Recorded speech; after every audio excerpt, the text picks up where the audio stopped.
नए साल के पहले दिन अच्छी खबर आई। ऑक्सफोर्ड की कोरोना वैक्सीन कोविशील्ड को भारत में इमरजेंसी इस्तेमाल की मंजूरी दे दी गई है। Central Drug Standard Control Organisation की विशेषज्ञ समिति ने कोविशील्ड को मंजूरी देने की सिफारिश की है। अब drug controller general of India इस सिफारिश पर विचार करेगा और इसे अंतिम रूप में मंजूरी देगा। उम्मीद की जा रही है कि देश में 6 जनवरी से वैक्सीनेशन प्रोग्राम शुरू हो जाएगा और इसी के साथ सीरम इंस्टीट्यूट में बन रहे कोविशील्ड देश की पहली कोरोना वैक्सीन बन जाएगी। कोविशील्ड पहली डोज में 70% और दूसरी डोज में 95% प्रभावी है। अब तक हुए टेस्ट में वैक्सीन पूरी तरह सुरक्षित है। कीमत के लिहाज से कोविशील्ड बहुत सस्ती है। सरकार को सवा 200 रुपए में मिलेगी और मार्केट में इसकी कीमत 500 से 700 रुपए के बीच हो सकती है। वैक्सीन की 5 करोड़ डोज तैयार है और जुलाई तक 30 करोड़ डोज और तैयार हो जाएंगी। इस बीच ब्रिटेन में पनपे कोरोना के नए स्ट्रेन से खौफ है। एक्सपर्ट ये कहते हैं कि कोविशील्ड से नए वायरस को भी खत्म किया जा सकता है। आज से टीकाकरण की रिहर्सल भी शुरू हो रही है। ये रिहर्सल पूरे देश में चलेगी, जिससे टीकाकरण के दौरान खामियों का भी पता लगाया जा सके और समय रहते इन खामियों को दूर किया जा सके।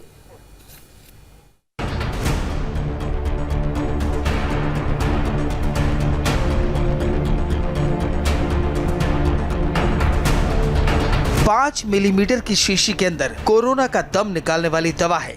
सिर्फ 9 महीने की कड़ी रिसर्च के बाद वैज्ञानिकों ने इस शीशी के अंदर वो दवा भरी जो भारत को कोरोना मुक्त करने के लिए काफी है। अब तक देश में करीब 1.5 लाख लोगों की जान लेने वाले वायरस को ऐसी डोज मिलने वाली है कि उसका नामो निशान लोगों की सांसों से मिट जाएगा। ये वैक्सीन है कोविशील्ड, जो अब देश के लोगों के नसों के जरिए शरीर में समाएगी और लोगों की सांसों और लोगों के दिलों की धड़कनों का ख्याल रखेगी। 2020 में जिस कोरोना वैक्सीन का इंतजार पूरा देश कर रहा था, उस वैक्सीन का इंतजार 2021 के पहले ही दिन खत्म हुआ।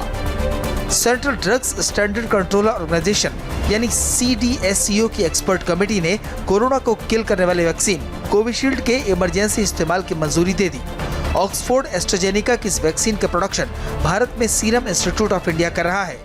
पुणे के सीरम इंस्टीट्यूट ऑफ इंडिया दुनिया की सबसे बड़ी टीका निर्माता कंपनी है। एक्सपर्ट कमेटी से कोविशील्ड वैक्सीन के इस्तेमाल की मंजूरी मिलने के बाद अब drugs controller general of India यानी DCGI से हरी झंडी मिलना बाकी है। माना जा रहा है कि DCGI की सहमति के बाद 6 जनवरी से कोविशील्ड वैक्सीन लगाई जा सकती है। DCGI ने कोविशील्ड यानी सीरम इंस्टीट्यूट ऑफ इंडिया ने जो कोविड-19 के लिए वैक्सीन बनाई है उसको मंजूरी दे दी है। सिलेक्ट एक्सपर्ट कमेटी जो थी उसने DCGI ने कोविशील्ड यानी सीरम इंस्टीट्यूट ऑफ इंडिया ने जो कोविड-19 के लिए वैक्सीन बनाई है उसको मंजूरी दे दी है। सिलेक्ट एक्सपर्ट कमेटी जो थी उसने काफी लंबी बैठक के बाद ये फैसला लिया, जिसमें कोविशील्ड को भारत में इमरजेंसी यूसेज की परमिशन जो है वो दे दी गई है। किसी भी वैक्सीन को अप्रूवल देने के लिए 5 चीजों का ध्यान रखा जाता है। पहली, एफिकेसी यानी वैक्सीन कितनी इफेक्टिव है। दूसरा, सेफ्टी। तीसरा, अफोर्डेबिलिटी यानी क्या आम आदमी वैक्सीन को आसानी से खरीद सकता है। चौथा, अवेलेबिलिटी यानी वैक्सीन लोगों को मुहैया हो पाएगी। और 5वीं, ट्रांसपोर्टेबिलिटी। कोविशील्ड इन 5 पैमानों पर खरी उतरी है। इसे 2 से 8 डिग्री तापमान पर स्टोर किया जा सकता है। इस तापमान पर इसे एक जगह से दूसरी जगह ले जाना आसान है। कोविशील्ड पहली डोज में 70% और दूसरी डोज में 95% प्रभावी है। अब तक हुए टेस्ट में वैक्सीन पूरी तरह सुरक्षित है। कुछ केस में हल्का बुखार, सिर दर्द जैसे लक्षण दिखे, लेकिन ज्यादातर केस में कोई साइड इफेक्ट अभी तक नहीं दिखा। कीमत के लिहाज से कोविशील्ड बहुत सस्ती है। सरकार को सवा 200 रुपए में मिलेगी और मार्केट में इसकी कीमत 500 से 700 रुपए के बीच हो सकती है।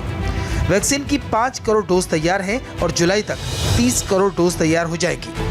Central Drugs Standard Control Organisation ने कल ऑक्सफोर्ड की एस्ट्राजेनेका की कोविशील्ड के अलावा भारत बायोटेक की कोवैक्सीन और फाइजर बायोटेक की वैक्सीन की प्रेजेंटेशन को भी देखा। तीनों वैक्सीन निर्माता कंपनियों की तरफ से जो डेटा दिया गया उसका विश्लेषण किया गया, जिसके बाद कोविशील्ड के इमरजेंसी यूज के परमिशन की सिफारिश करने का फैसला किया गया। हालांकि दूसरी वैक्सीन को भी खारिज नहीं किया गया है। भारत बायोटेक और फाइजर की वैक्सीन पर आगे फैसला लिया जाएगा। अब आपको बता दें कि वैक्सीन के इमरजेंसी अप्रूवल का मतलब क्या है।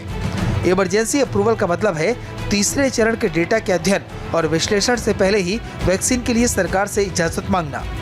इमरजेंसी अप्रूवल में कुछ शर्तों के साथ ही सरकार मंजूरी दे सकती है। जैसे इमरजेंसी वैक्सीनेशन का एक निश्चित समय तय किया जा सकता है। इसके अलावा भी इमरजेंसी अप्रूवल सिर्फ कुछ स्पेशल ग्रुप्स को ही वैक्सीनेशन की इजाजत देता है। इमरजेंसी अप्रूवल के लिए जरूरी है कि टीके की इफेक्टिवनेस प्रूव हो चुकी हो। सरकार के प्रमुख वैज्ञानिक सलाहकार के विजय राघवन का कहना है कि फेज 3 के ट्रायल में वैक्सीन काफी असरदार साबित हुई है। अब तक जो आया है, जो फेज 3 के ट्रायल कहते हैं, उससे डाटा आया है।